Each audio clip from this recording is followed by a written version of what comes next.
ഇന്ന് ട്യൂഷൻ നേരത്തെ കഴിഞ്ഞോ? ആ കഴിഞ്ഞമ്മ. ഇന്ന് ചേച്ചിക്ക് പനിയായിരുന്നു, അതുകൊണ്ട് പൊക്കോളാൻ പറഞ്ഞു. എന്താണ് അമ്മയും മോളും ഒരു ചർച്ച? ഒന്നുമില്ല ചേച്ചി, ഞാൻ ചുമ്മാ ഫോണിൽ സംസാരിച്ചോണ്ട് നിൽക്കായിരുന്നു. മോളാണെങ്കിൽ നേരത്തെ ട്യൂഷൻ കഴിഞ്ഞ് വരികയും ചെയ്തേ.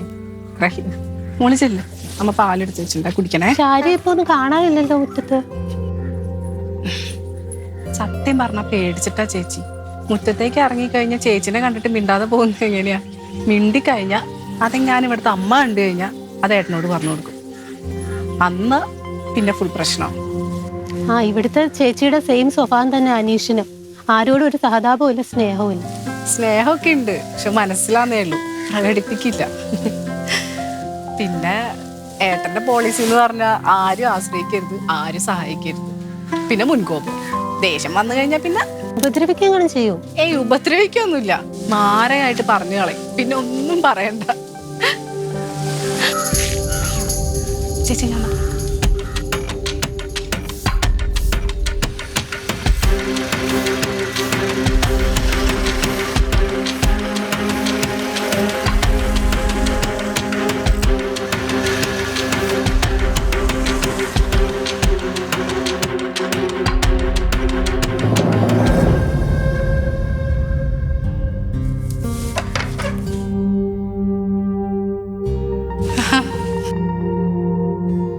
ഏട്ടന്ന് നേരത്തെ വന്നോ?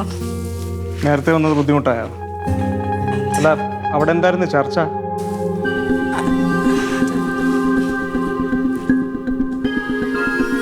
അച്ഛൻ ഞാൻ പറഞ്ഞ സാധനം മേടിച്ചാ? ഞാൻ നിന്റെ അടുത്ത് പല തവണ പറഞ്ഞിട്ടുണ്ട് അവിടുത്തെ സ്ത്രീയോട് സംസാരിക്കാൻ പോകില്ല. ചർച്ചയൊന്നുമില്ല, ഞാൻ മോള് ട്യൂഷൻ കഴിഞ്ഞ് വരുന്ന വെയിറ്റ് ചെയ്യായിരുന്നു. ചുമ്മാ അറിയണ അച്ഛാ, ഞാൻ നേരത്തെ വന്നായിരുന്നു.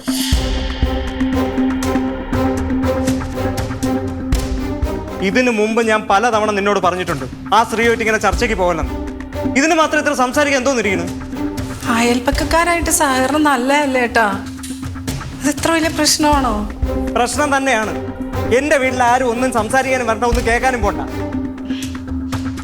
ആർക്കെങ്കിലും എന്തെങ്കിലും ഒരു ആപത്ത് വന്നാൽ അവരെ ഉണ്ടാവുള്ളൂ ഓടി വന്ന് രക്ഷപ്പെടുത്താനായിട്ട്. ആ ഇവിടെ ഒരാവശ്യത്തിനും ആരും ഓടി വരണ്ട, പറഞ്ഞു മനസ്സിലായ? എന്തോന്നാ ഇവിടെ കിടന്ന് അലറണത്?